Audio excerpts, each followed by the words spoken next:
your dad was probably, when he was old enough to talk at least, so he's probably a year, maybe a little over a year old. Okay. And when he'd wake up in the middle of the night, one of us would always have, we always did this with all the kids, but one of us would have to go down and, try to soothe him to get him back to sleep. And so the way he would do it is if he was laying in the crib and you patted his hiney, and so what we used to do is pat his hiney and then get slower and slower and slowly move my hand away and think he was asleep, and I get my hand out of the crib. He said, "Pat hiney, pat hiney."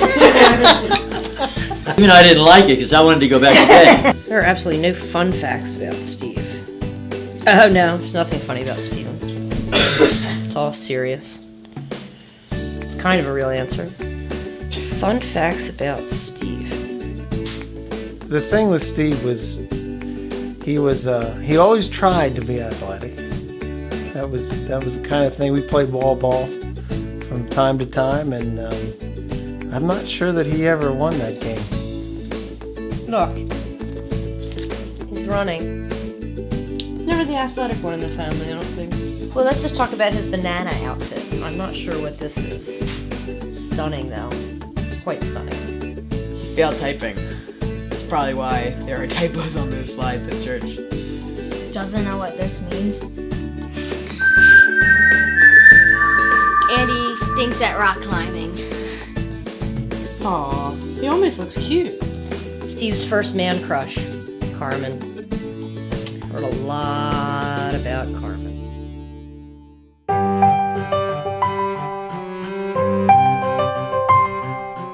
When I think of Steve, I don't think of those kind of things. I think of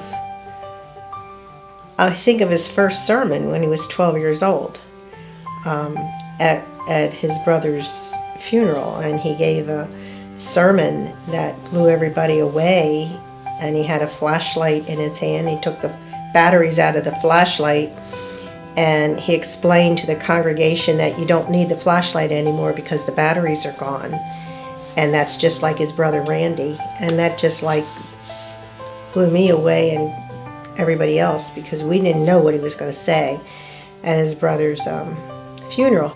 First time that we realized that Stephen received the gift of evangelism was when he was 12 years old, and we went to Florida the first Easter after the passing of Randy, and we were at an ice cream social, and it was all retired people, so they all had gray hair, white hair, and this big room was packed full of older people.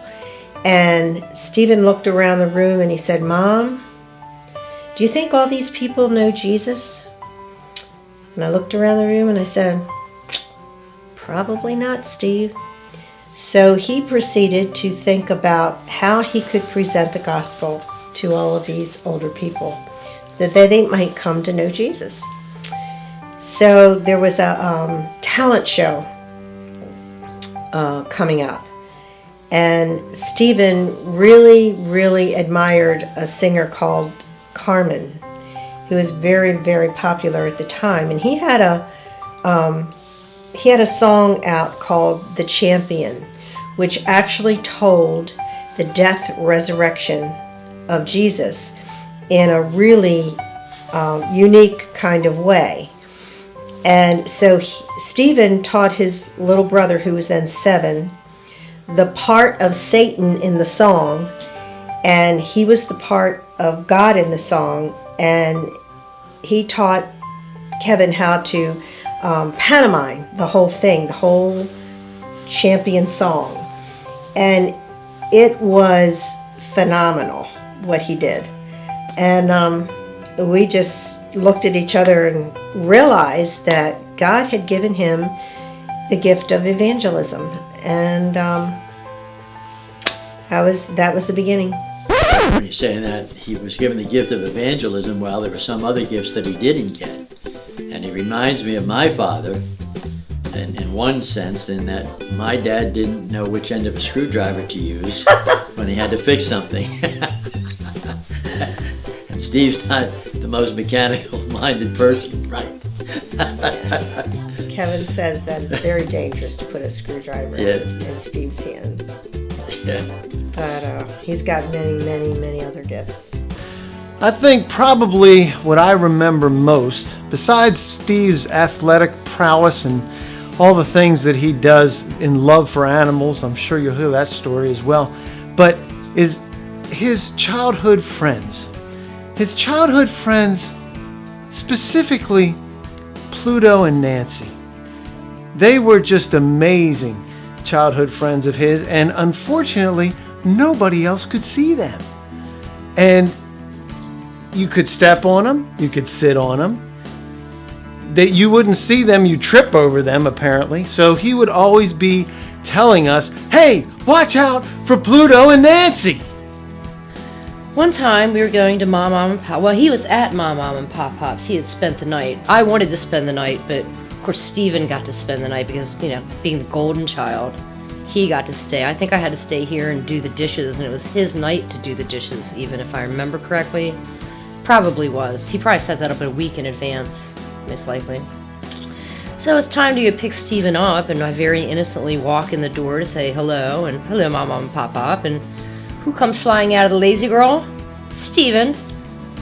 Knocks me over, punches me a little bit. You know why?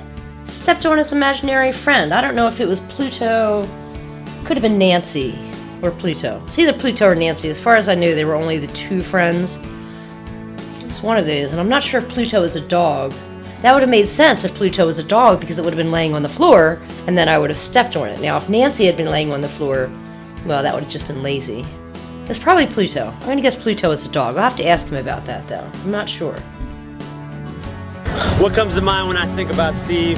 I know that he's worked very hard at building this church, and 10 years of hard work, but let's be real, he works 1 day a week.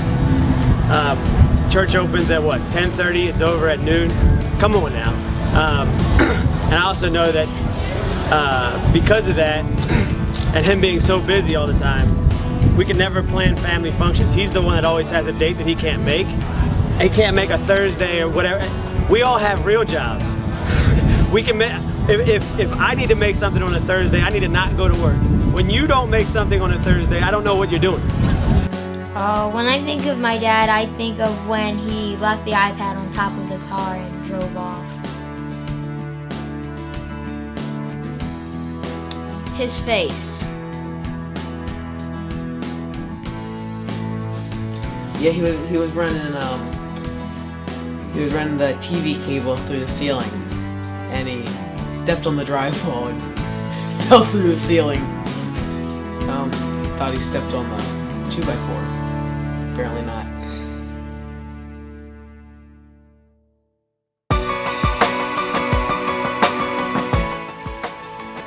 Keep loving the Lord like you're loving him. And let your wife do all the homeowner improvements.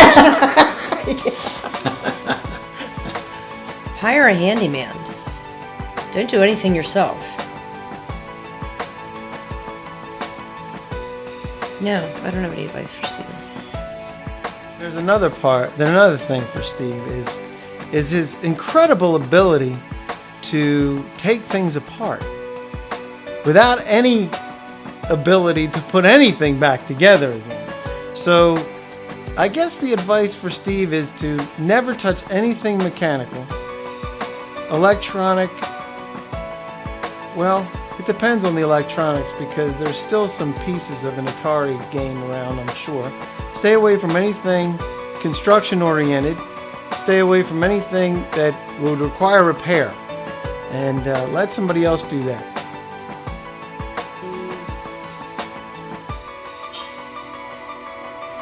Keep up the good work. Place tracking devices on your stuff. Raise my allowance. So my last piece of advice for Steve is when the next time you find a wounded deer in the woods that's been shot by a hunter and it's laying next to a stream, go home and get a shotgun to put it out of its misery, and don't try to drown it in a stream again. By the way, you scarred me for life with that one because I watched the whole thing. And just a piece of advice for everyone here. Don't lend Steve anything.